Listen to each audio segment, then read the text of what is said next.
Hello, I'm Lori Alvarez, and I welcome you to Real Estate with Soul, the podcast. This is where I will share my story, knowledge, wisdom, and the legacy in real estate, and my family, all boldly wrapped up in one with you. So let's get started.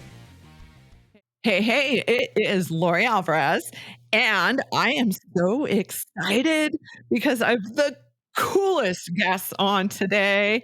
Super stoked. And I just found out, I don't pay much attention to this stuff because I just show up and do the work.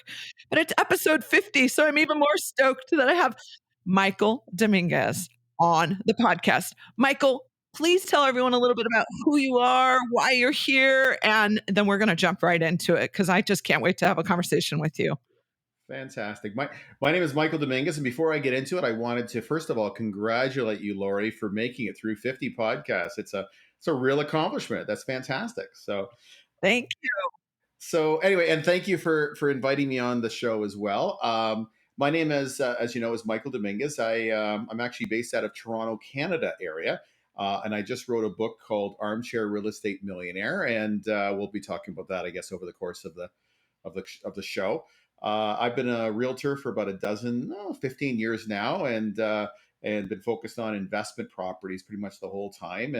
And over the last dozen years or so, I went from kind of, broke and wondering where I was going to be at age 40 to being able to retire by age 55, and it's been quite a fun journey. So I'm looking forward to sharing.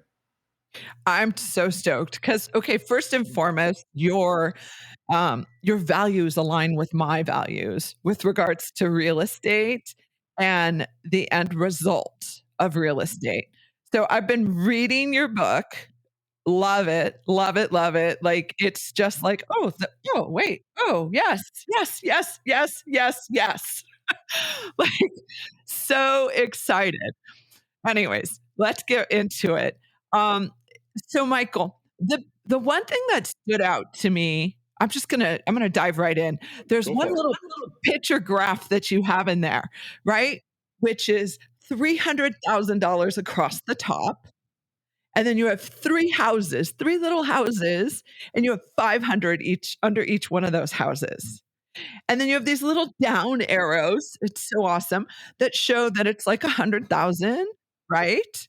Necessary to move that forward into, you call it the triple crown. Okay, I can't do it justice. Please talk about that because I'm so excited about that. Talk about it, please. Yeah, that's the one thing that when we're comparing equities versus real estate, and don't get me wrong, I love investing in equities as well. But the one thing that is truly an unfair advantage in the investing world is the ability to leverage your real estate, unlike anything else that you invest in. The banks are not foolish companies. They're only going to offer you the loan to value ratio that you can get in real estate because it is such a low risk strategy. And so the example that you're talking about, Lori, I'm suggesting and again, I'm picking $500,000 as a random number because depending on, if you're in San Francisco, then $500,000 is not going to get you a parking spot. But if you're in another spot of the country, it might, 500,000 is way too much. But let's use that number as our working number and go from there. So at an 80% loan to value leveraging, which is very possible if you've got pretty decent credit in the United States and in Canada, you'll have to come up with $100,000 for a down payment, and that will actually get you a $500,000 asset. So if you can purchase a property that's generating you a 4% growth rate, and 4% is a very achievable number in a market that's seeing good market fundamentals. And we'll talk more about that later, Lori. But if you find one that's in a good market, just simply owning, even if that property doesn't give you $1 in cash flow, just the mortgage pay down, the appreciation on that, and the just overall growth in general. If you can get 3 properties at $500,000 each and then hold on to them for 10 years, at the end of a decade, you, my friend, are a millionaire through real estate. And that's a pretty cool feeling. It's a part-time job that will make you a millionaire. Yeah. I mean, it just comes back to your book, what is it? Armchair Real Estate Millionaire. I loved that. I just thought when I first saw it, I was like, "What the heck?" And then I started reading it and I was like, "Oh my gosh, this is fantastic. I gotta sit down and just finish it." Because it's just real common sense. And again, it aligns with my core values, which is every time I sit down with a client and they say they want to sell their real estate, I'm like, why? Like, don't sell it. You're absolutely right, and so I think the secret to investing in real estate, and if some of your listeners have thought about investing, but Uncle Larry tells them that it's too scary, and you're going to be dealing with midnight phone calls and all the scary rental stories that you've heard through the grapevine, and it's keeping you away from doing it.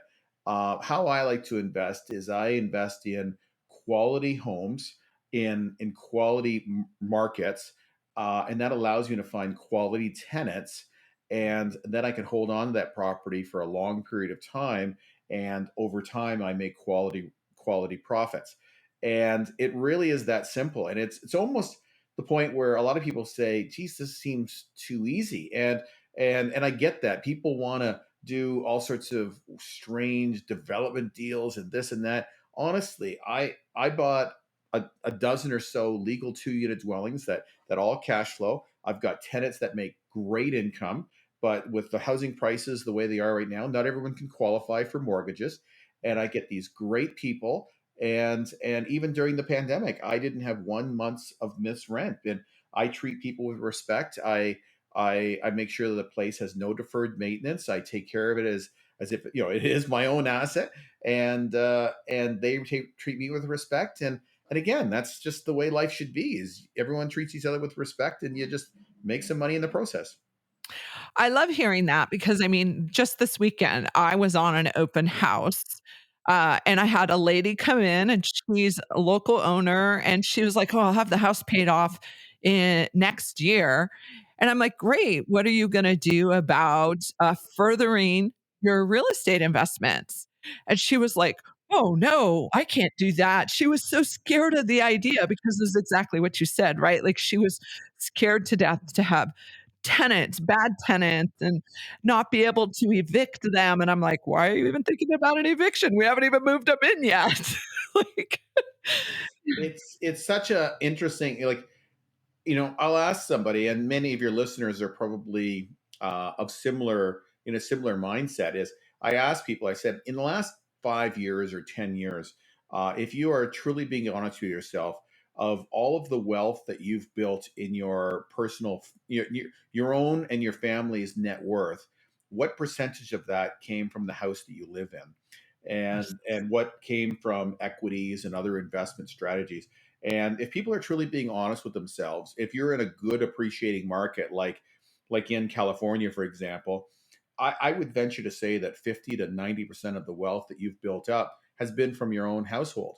So do more of that. You know, that's what I tell people, is do what you've been doing already. yeah, And I'll share the one thing I want to share with you as well. If you've never bought before, if you buy at a quality property and you have quality people, the biggest complaint we have is not that we get these strange phone calls at the middle of the night. Our biggest issue is we get tenants that simply don't want to bother us.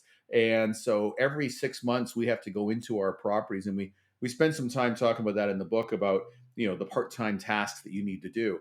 And we ask right. them, what deferred maintenance is there? And they say, well, there's this and this, but I didn't want to bother you. So we actually have to ask them what's wrong, because they don't want to even tell us, because they just don't want to Right. bother us. It's so different than the stories that you've heard before. If you bought, it all starts with the property. If you buy the cheapest property in the worst neighborhood in that city just because it was cheap, and all the houses around it are just as crappy, you can expect to have some crappy tenants, and then Yes. then you fall into a bad setting. Yeah, I would have to agree with you. 'Cause I started in the business about 15 years ago, right before the market was like making the crash, Yeah, right? you guys had the good crash. That's right. Our crash was more of a speed bump. Yours was a lot worse. Yeah. Yeah, and I didn't know any other everyone says, "How have you succeeded in real estate?" I don't know any market except to work hard. That's all I know. And with that said, I was blessed because I was introduced to a gentleman who had just started his, investing in single family real estate. He had already acquired, strip malls, but he had not yet invested in single family. So he took me on that journey with him. He is a brilliant man, and I've learned so much from him. And one of the things that I learned that during that process was exactly what you said. He was like, "Well, my buddy buys these little tiny houses, for 100,000 and he gets cheap rent and it's in a bad neighborhood. So, Lori, let's go look at those. That sounds like it's great." And we drove in his beautiful Escalade and we went and looked at a couple of those and he turned around and he said, "I'm just not that landlord. I feel like the drug dealer coming into town." Yeah, no, it just makes your experience that much more miserable. And like the idea behind this is it's real estate investing is meant to fund your life, not run your life. And it simply is a matter of that. And like what it's done for me and my wife is it's allowed me to essentially retire comfortably at 55. And where at age 40 I was really worried at 65. What was I going to do then? Am I going to work till freedom 85? What was going to happen?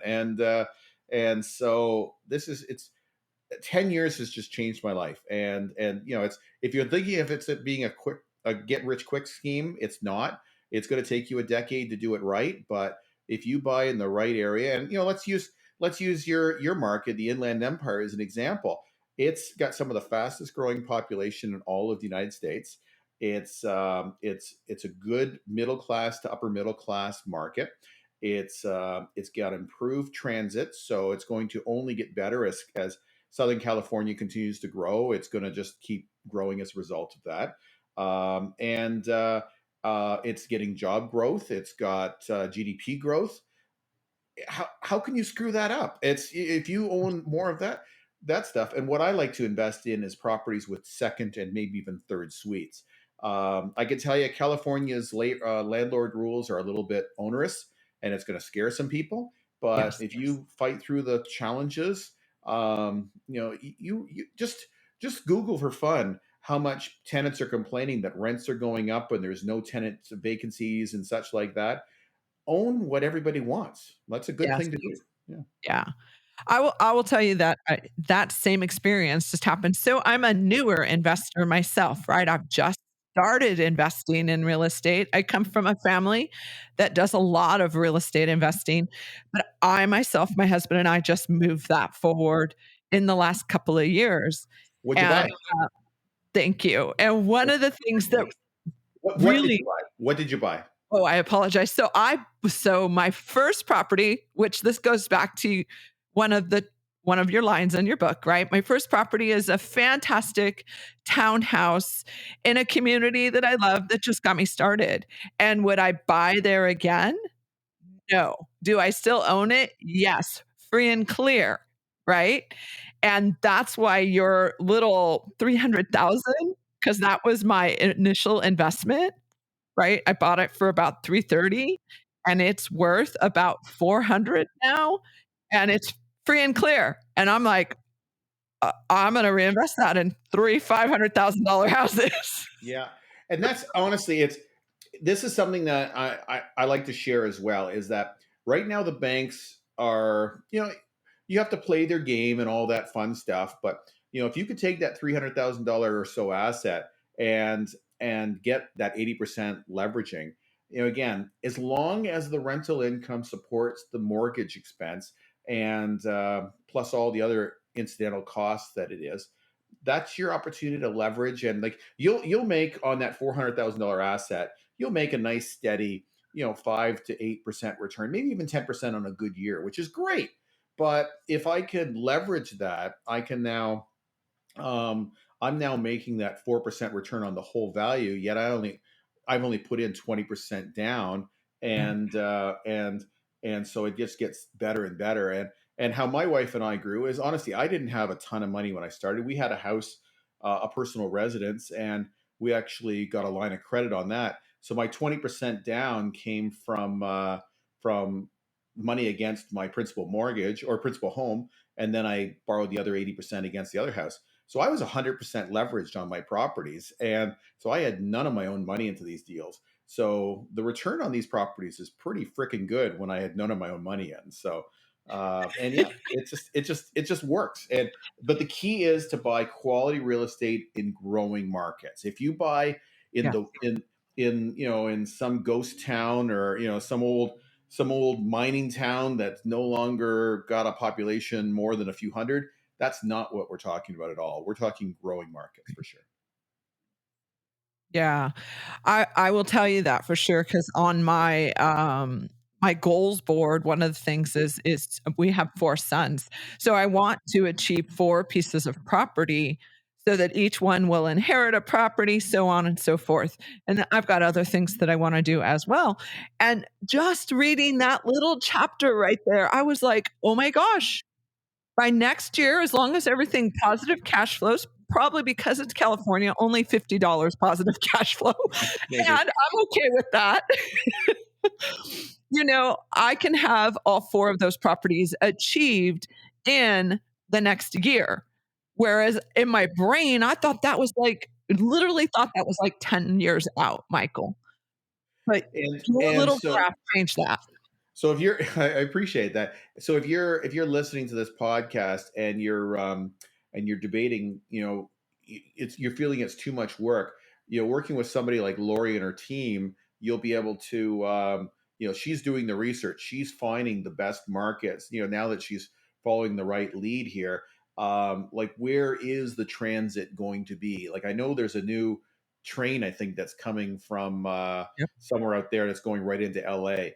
Well, imagine if you could find a duplex that's positive cash flow within, a 10-minute walk of that train station, Yeah. and or maybe this new employer that's just come into town, and people are going to want to live near there, or just as you read the book and you understand how, what to look for in a house, in a location, it just makes things so much easier. And then Lori will help you, sort of ignore the three-quarters of crap, and then just find the markets that really work well.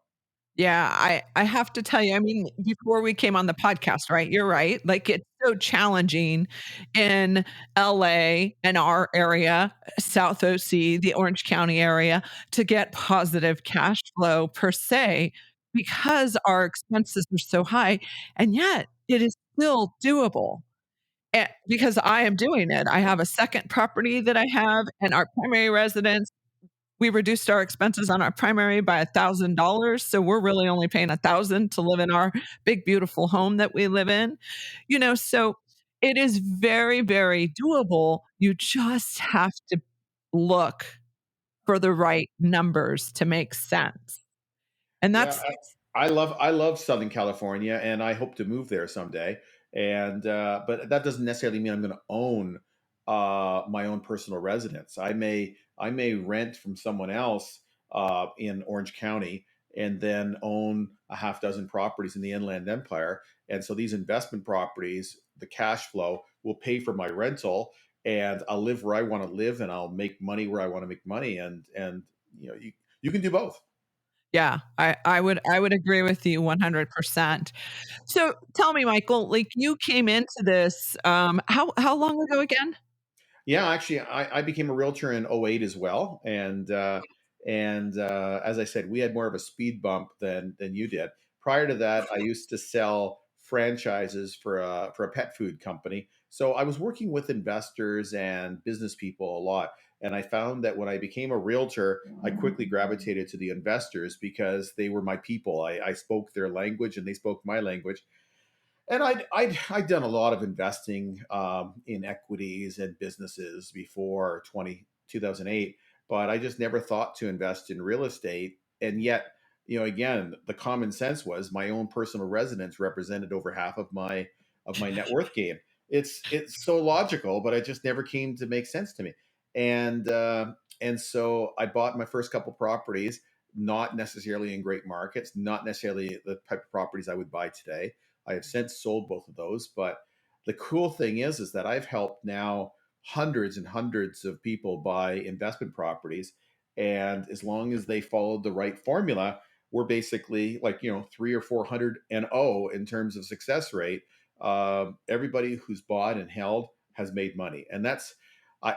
I bought a lot of equities in my years gone by, and I haven't had that kind of success rate, let me tell you. So it gives me a comfort level to know that a lot of other people are doing it, and they're not all very smart people, and they've made a lot of money. So Yeah, I love that. So, say you have a client that you helped buy a property, Michael, 15 years ago. It was their single family, and they came to you and said, like, "Hey, I really want to buy my first investment property." What would you recommend? Help them see what that is. a great question, and it's a very common question I get.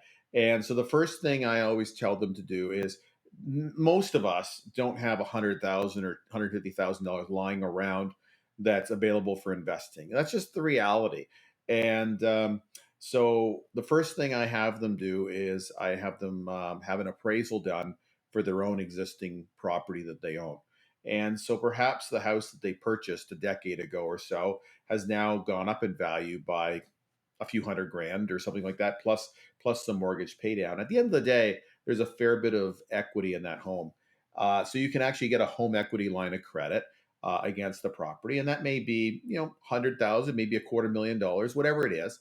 It doesn't mean you need to use it, but if you can find an investment, it allows you to leverage the current asset you've got and then purchase another quality asset, and now you're actually building the right type of assets to build wealth with. We're not talking about that trip down on the cruise down to Mexico. We're not talking about buying that lovely convertible, that all these depreciating assets. You're buying a growing, appreciating asset, and the more of those that you can have in your portfolio, all of a sudden things just start going the right way when that happens. Yeah. I will tell you, as soon as we paid, our first rental property off, and my husband got that next payment in his account, and he was like, "Wow, $2,000 just free and clear." He was not really like, "Woo-hoo, babe, let's do this," right? He was kinda like, "I will go with you because you want to do this, not because I want to do this." And now he's like, "How do we do it again?" Yeah. So what you'd be sacrificing is most of the cash flow of that one property, but you'd be leveraging that. And I find that if you own a property free and clear, you're going to have strong cash flow, and that's not a bad thing. But I'm just saying that's what it is. Yes, What my strategy is doing with leveraging is you're not going to see the same amount of cash flow because you correct. have more debt payments, but you'll see more wealth growth. Yes. And so what my wife and I have done is we focused because I had a pretty good 9 to 5 income. So it's not like I needed the cash flow in the last 5 years. So what I did was I focused on adding properties. I bought an investment property a year for 10 consecutive years. And I was in a very good appreciating market. The Toronto area, for those that don't know, is actually the fastest growing city in North America right now is Toronto, of the big cities, and it's actually growing at a point where it's actually just about to pass Chicago, and at its current pace, within 20 or 30 years, it's going to catch up to Los Angeles in terms of population. So it's Yes. growing by leaps and bounds. And so, much like the Inland Empire, I'm investing about an hour outside of Toronto and just doing really, really well with investments like that. Yeah. And so I've never really got a ton of cash flow from my properties. But what I did do was I was able to, they appreciated in value. And then I leveraged that and then bought another one and another one and another one. So now that I'm at a point where I'm semi retired, I could do one of two things. I could either sell a property or two and take a ton of cash, or I could even sell one or two, pay off the others, and have incredible cash flow. But because the rent numbers have been increasing by so much, and in appreciating markets, that happens. When a tenant moves out and I replace them with a new tenant, I'm seeing in some cases between $800 and $1,500 in cash flow from just one property. So I just don't need to sell it. It's essentially like we've all seen those commercials where they talk about $1,000 a week for life, and it's like how it changes your life. Well, one of these investment properties essentially is it could be $1,000 a week for the rest of your life. Yes. That's or 1,000 a month, I guess. So yeah, Yeah. really, really good. I love what you said, Michael, which is you have good quality tenants in your properties. And so at some point, they are going to probably move on to either buy, right? Or they're going to move to another career opportunity that's giving them a greater opportunity. And so you're working with people that feel good to you, you like to be in relationship with, that aren't going to default. No. Yeah, And you're right. And people with credit scores as close to perfect as you can get. yes, The last people we rented to, she's actually a lawyer. But again, it's not like when you and I were kids, we could basically get out of school and within 6 months we could buy a house. Nowadays, with student loans and the cost of housing, you can't afford the down payment for a few years, right. and so these people want to rent too, but they want to get the nicest houses that they can find and dealing with good people. And those are my target audience when I'm trying to find tenants. Yeah, well, and love that you say that because the reality is when you bring a tenant on like that and they're with you for a couple of years, I think this is where a lot of landlords who end up acquiring property by default, they'll have a tenant in for years and years and years and never, ever have a rent increase, never ever, keep the property to the caliber that it needs to be kept up to, right? Whereas that's not what you're doing, so your business is actually working for you rather than you working for it. 100%. And in California, much like in Ontario, there is rent control, and so you are limited to how much you can raise your rents each year. So first of all, you should always take advantage of that as a landlord. And even though you might think, oh, I don't know if I want to raise the rents just a few percent this year, do it because you could fall further and further behind. You can never catch up. So we'll always raise our rents right at when we can, and but we're fair to them. We give them many months notice. They know right from the outset that it's going to happen, and and we've never had one tenant ever move out as a result of a rent increase. But to your point, the people that we're renting to, they're likely looking to purchase a home as when they're gonna leave me, either as you said, they're finding a new house or a new business, a new job outside of the city and they've got to move, or they're buying a house, and that's how we lose our people. And I'm okay with that. I'm happy for them, Yeah. so that's good. Yes. Yeah. I just love everything that you share in your book, and I'm only, like, halfway through it. And so I really encourage people to pick it up and read it because it really gives you a different perspective on how you can move forward in real estate as well. Like, my perspective is you did not go into this with like, "Ooh, I'm gonna make a ton of money." You went into this with, yes, you're gonna make money, but that wasn't the end result of where you were going with this. Like, you just go ahead. You mean in the writing of the book or the real estate in Yeah. general? Yeah. No, in general.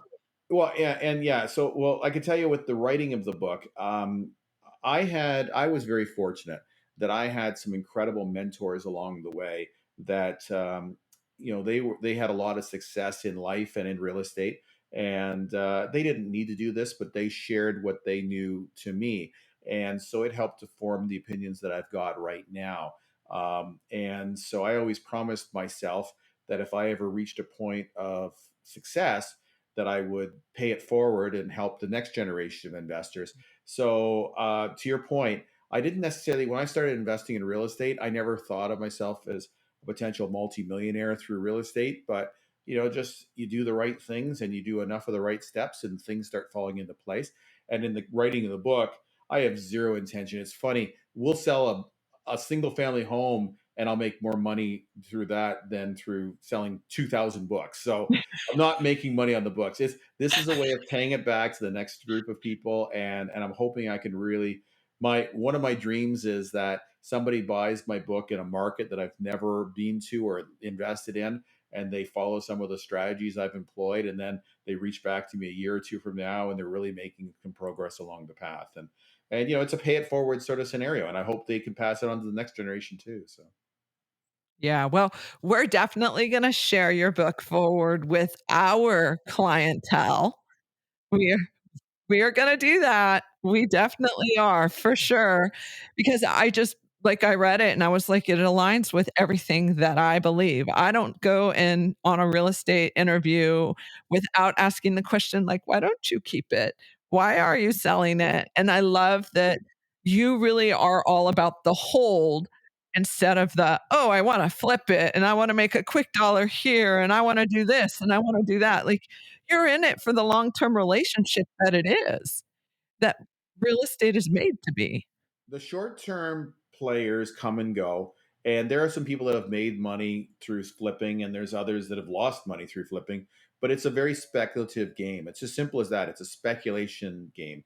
Whereas when it comes to buy and hold, if you've done the right market fundamentals and followed the right market fundamentals along the path, there is no reason to think that you're gonna fail in this, and then it's just gonna build you long term wealth for you and your family. In the case with you, you've got 4 kids. Like the cost of education today is so incredible, and wouldn't it be nice to be able to? And actually, I mentioned this. One of my success stories had this young family, and she kind of. When the child was born, she kind of estimated how much the education was going to be in 18 years.